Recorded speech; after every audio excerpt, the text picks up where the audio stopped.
Chapter 6. A continuation of the Reminiscences of John Watson, M.D.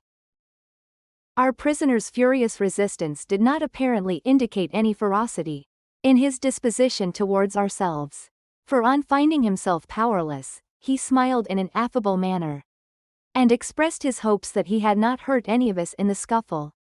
"I guess you're going to take me to the police station," he remarked to Sherlock Holmes. "My cab's at the door. If you'll loose my legs I'll walk down to it. I'm not so light to lift as I used to be." Gregson and Lestrade exchanged glances as if they thought this proposition rather a bold one, but Holmes at once took the prisoner at his word, and loosened the towel which we had bound round his ankles. He rose and stretched his legs, as though to assure himself that they were free once more. I remember that I thought to myself, as I eyed him, that I had seldom seen a more powerfully built man. And his dark sunburned face bore an expression of determination and energy, which was as formidable as his personal strength. "If there's a vacant place for a chief of the police, I reckon you are the man for it," he said, gazing with undisguised admiration at my fellow lodger. "The way you kept on my trail was a caution." "You had better come with me," said Holmes to the two detectives. "I can drive you," said Lestrade. "Good. And Gregson can come inside with me. You too, Doctor. You have taken an interest in the case and may as well stick to us." I assented gladly, and we all descended together. Our prisoner made no attempt at escape, but stepped calmly into the cab, which had been his, and we followed him. Lestrade mounted the box, whipped up the horse, and brought us in a very short time to our destination. We were ushered into a small chamber where a police inspector noted down our prisoner's name and the names of the men with whose murder he had been charged. The official was a white-faced, unemotional man, who went through his duties in a dull mechanical way. "The prisoner will be put before the magistrates in the course of the week," he said. "In the meantime, Mr. Jefferson Hope, have you anything that you wish to say? I must warn you that your words will be taken down, and may be used against you." "I've got a good deal to say," our prisoner said slowly. "I want to tell you gentlemen all about it." "Hadn't you better reserve that for your trial?" asked the inspector. "I may never be tried," he answered. "You needn't look startled. It isn't suicide I am thinking of. Are you a doctor?" He turned his fierce dark eyes upon me as he asked this last question. "Yes, I am," I answered. "Then put your hand here," he said, with a smile, motioning with his manacled wrists towards his chest.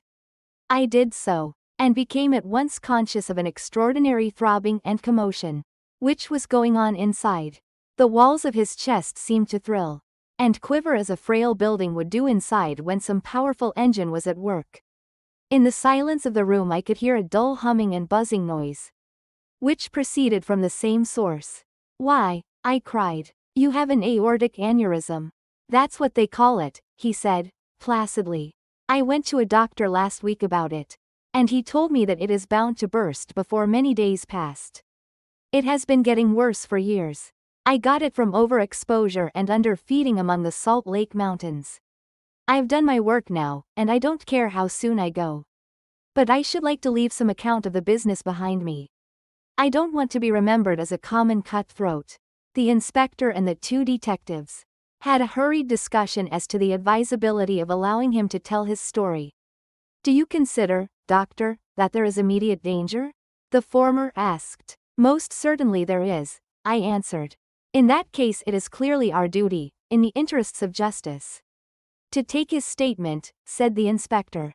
"You are at liberty, sir, to give your account, which I again warn you will be taken down." "I'll sit down, with your leave," the prisoner said, suiting the action to the word. "This aneurysm of mine makes me easily tired, and the tussle we had half an hour ago has not mended matters. I'm on the brink of the grave, and I am not likely to lie to you. Every word I say is the absolute truth, and how you use it is a matter of no consequence to me." With these words, Jefferson Hope leaned back in his chair and began the following remarkable statement. He spoke in a calm and methodical manner, as though the events which he narrated were commonplace enough. I can vouch for the accuracy of the subjoined account, for I have had access to Lestrade's notebook, in which the prisoner's words were taken down exactly as they were uttered. It don't much matter to you why I hated these men, he said. It's enough that they were guilty of the death of two human beings, a father and a daughter, and that they had, therefore, forfeited their own lives. After the lapse of time that has passed since their crime, it was impossible for me to secure a conviction against them in any court. I knew of their guilt though, and I determined that I should be judge, jury, and executioner all rolled into one. You'd have done the same, if you have any manhood in you. If you had been in my place. That girl that I spoke of was to have married me 20 years ago. She was forced into marrying that same Drebber, and broke her heart over it. I took the marriage ring from her dead finger, and I vowed that his dying eyes should rest upon that very ring, and that his last thoughts should be of the crime for which he was punished. I have carried it about with me, and have followed him and his accomplice over 2 continents until I caught them. They thought to tire me out, but they could not do it. If I die tomorrow, as is likely enough, I die knowing that my work in this world is done, and well done. They have perished, and by my hand. There is nothing left for me to hope for, or to desire. They were rich and I was poor, so that it was no easy matter for me to follow them. When I got to London my pocket was about empty, and I found that I must turn my hand to something for my living. Driving and riding are as natural to me as walking, so I applied at a cob owner's office, and soon got employment. I was to bring a certain sum a week to the owner, and whatever was over that I might keep for myself. There was seldom much over, but I managed to scrape along somehow. The hardest job was to learn my way about, for I reckon that of all the mazes that ever were contrived, this city is the most confusing. I had a map beside me though, and when once I had spotted the principal hotels and stations, I got on pretty well. It was some time before I found out where my 2 gentlemen were living. But I inquired and inquired until at last I dropped across them. They were at a boarding house at Camberwell, over on the other side of the river. When once I found them out I knew that I had them at my mercy. I had grown my beard, and there was no chance of their recognizing me. I would dog them and follow them until I saw my opportunity. I was determined that they should not escape me again. They were very near doing it for all that. Go where they would about London, I was always at their heels. Sometimes I followed them on my cab, and sometimes on foot. But the former was the best, for then they could not get away from me. It was only early in the morning or late at night that I could earn anything, so that I began to get behindhand with my employer. I did not mind that, however, as long as I could lay my hand upon the men I wanted. They were very cunning, though. They must have thought that there was some chance of their being followed, for they would never go out alone, and never after nightfall. During 2 weeks I drove behind them every day, and never once saw them separate. Drebber himself was drunk half the time, but Stangerson was not to be caught napping. I watched them late and early, but never saw the ghost of a chance. But I was not discouraged, for something told me that the hour had almost come. My only fear was that this thing in my chest might burst a little too soon, and leave my work undone. At last, one evening I was driving up and down Torquay Terrace, as the street was called in which they boarded, when I saw a cab drive up to their door. Presently some luggage was brought out, and after a time Drebber and Stangerson followed it, and drove off. I whipped up my horse and kept within sight of them, feeling very ill at ease, for I feared that they were going to shift their quarters. At Euston Station they got out, and I left a boy to hold my horse, and followed them onto the platform.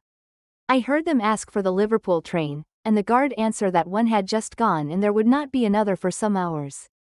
Stangerson seemed to be put out at that, but Drebber was rather pleased than otherwise. I got so close to them in the bustle that I could hear every word that passed between them. Drebber said that he had a little business of his own to do, and that if the other would wait for him he would soon rejoin him. His companion remonstrated with him, and reminded him that they had resolved to stick together. Drebber answered that the matter was a delicate one, and that he must go alone.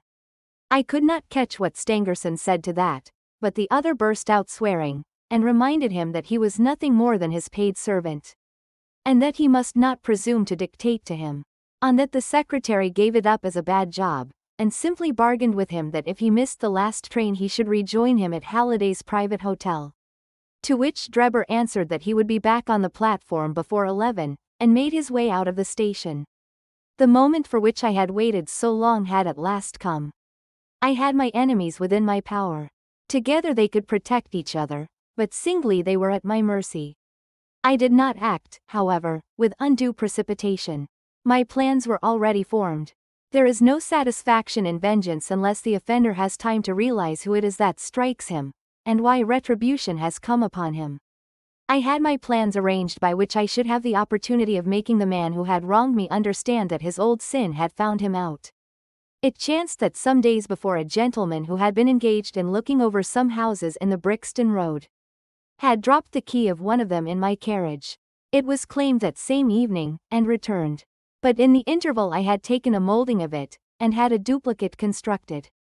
By means of this I had access to at least one spot in this great city where I could rely upon being free from interruption. How to get Drebber to that house was the difficult problem which I had now to solve. He walked down the road and went into one or two liquor shops, staying for nearly half an hour in the last of them. When he came out he staggered in his walk, and was evidently pretty well on. There was a hansom just in front of me, and he hailed it. I followed it so close that the nose of my horse was within a yard of his driver the whole way. We rattled across Waterloo Bridge and through miles of streets, until, to my astonishment, we found ourselves back in the terrace in which he had boarded. I could not imagine what his intention was in returning there, but I went on and pulled up my cab 100 yards or so from the house. He entered it, and his hansom drove away. "Give me a glass of water, if you please. My mouth gets dry with the talking." I handed him the glass, and he drank it down. "That's better," he said. Well, I waited for a quarter of an hour, or more, when suddenly there came a noise like people struggling inside the house. Next moment the door was flung open and two men appeared, one of whom was Drebber, and the other was a young chap whom I had never seen before. This fellow had Drebber by the collar, and when they came to the head of the steps he gave him a shove and a kick which sent him half across the road. "You hound," he cried, shaking his stick at him. "I'll teach you to insult an honest girl." He was so hot that I think he would have thrashed Drebber with his cudgel, only that the cur staggered away down the road as fast as his legs would carry him. He ran as far as the corner, and then, seeing my cab, he hailed me and jumped in. "Drive me to Halliday's private hotel," said he. When I had him fairly inside my cab, my heart jumped so with joy that I feared lest at this last moment my aneurysm might go wrong. I drove along slowly, weighing in my own mind what it was best to do. I might take him right out into the country, and there in some deserted lane have my last interview with him. I had almost decided upon this, when he solved the problem for me. The craze for drink had seized him again, and he ordered me to pull up outside a gin palace. He went in, leaving word that I should wait for him.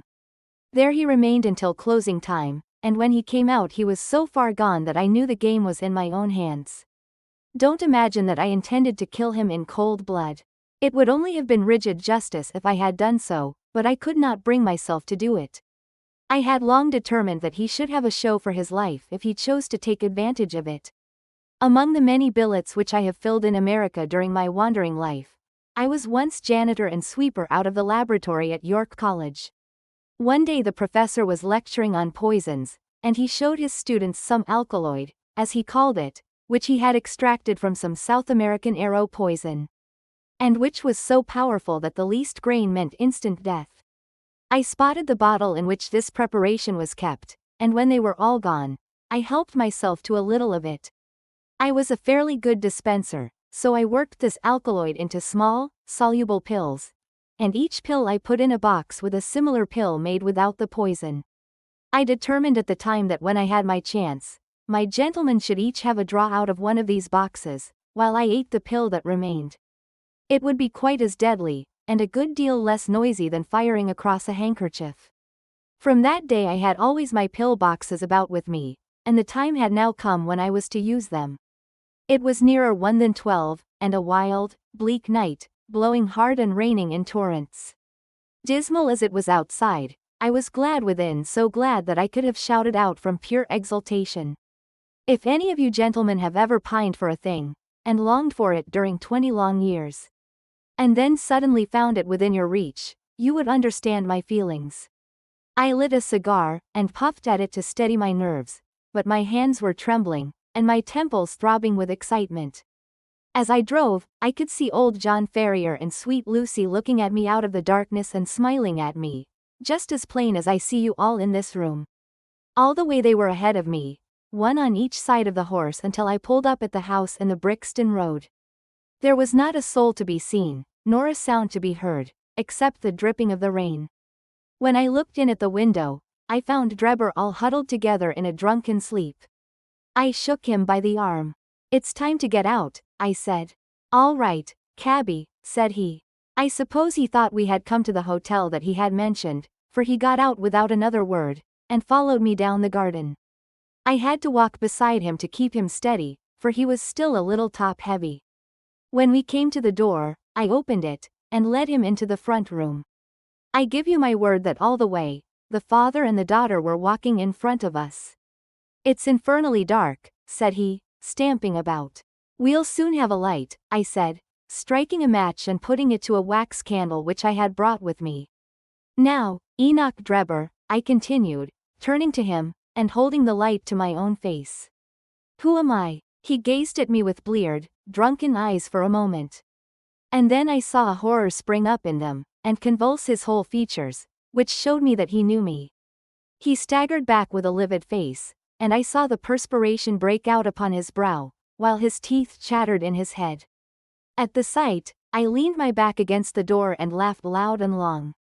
I had always known that vengeance would be sweet, but I had never hoped for the contentment of soul which now possessed me. "You dog," I said, "I have hunted you from Salt Lake City to St. Petersburg, and you have always escaped me. Now, at last your wanderings have come to an end, for either you or I shall never see tomorrow's sunrise."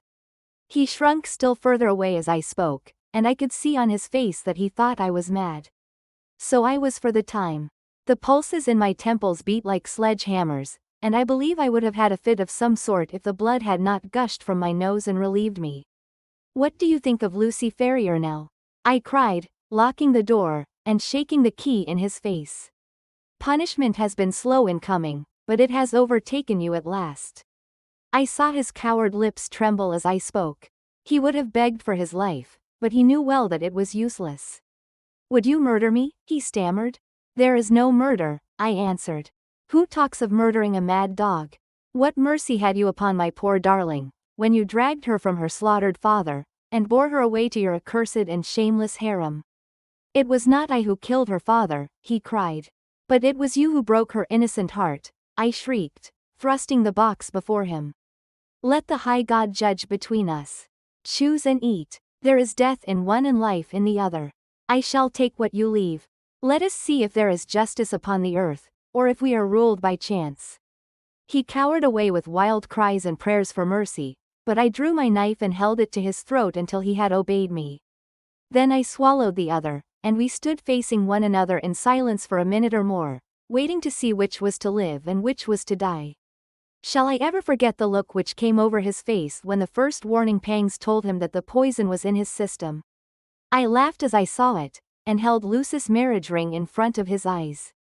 It was but for a moment, for the action of the alkaloid is rapid. A spasm of pain contorted his features.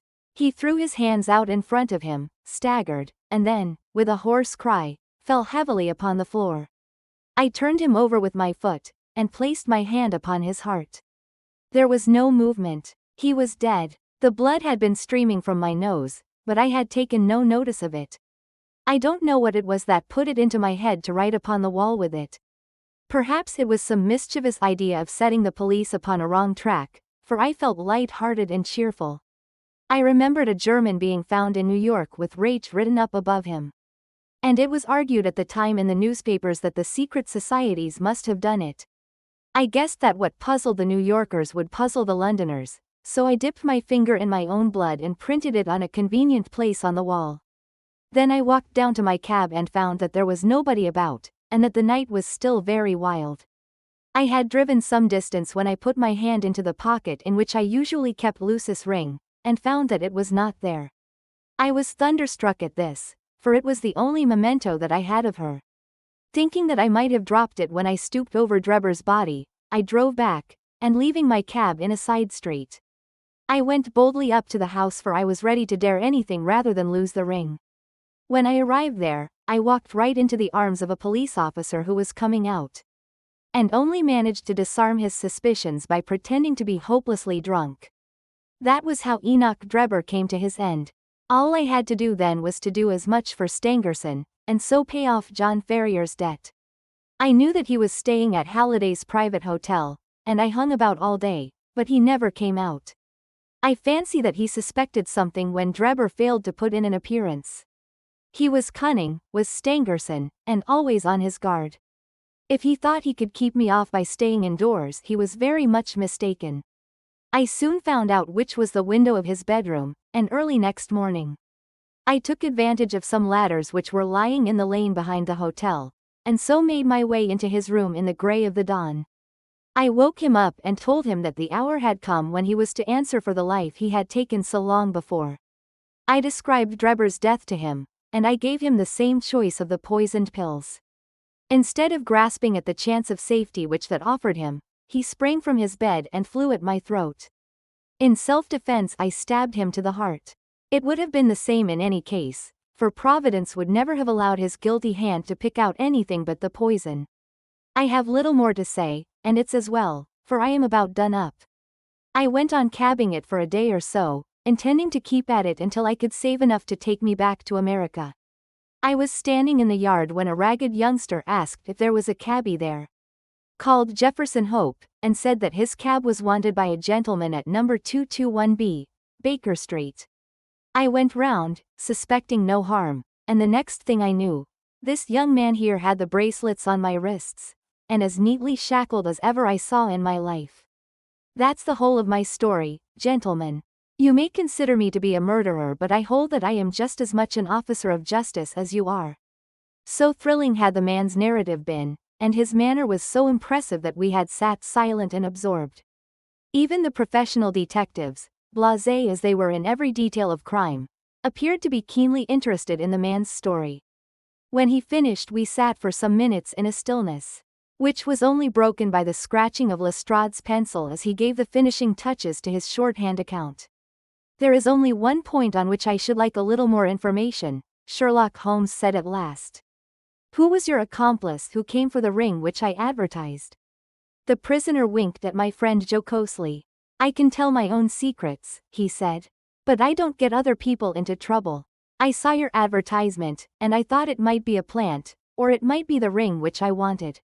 My friend volunteered to go and see. I think you'll own he did it smartly.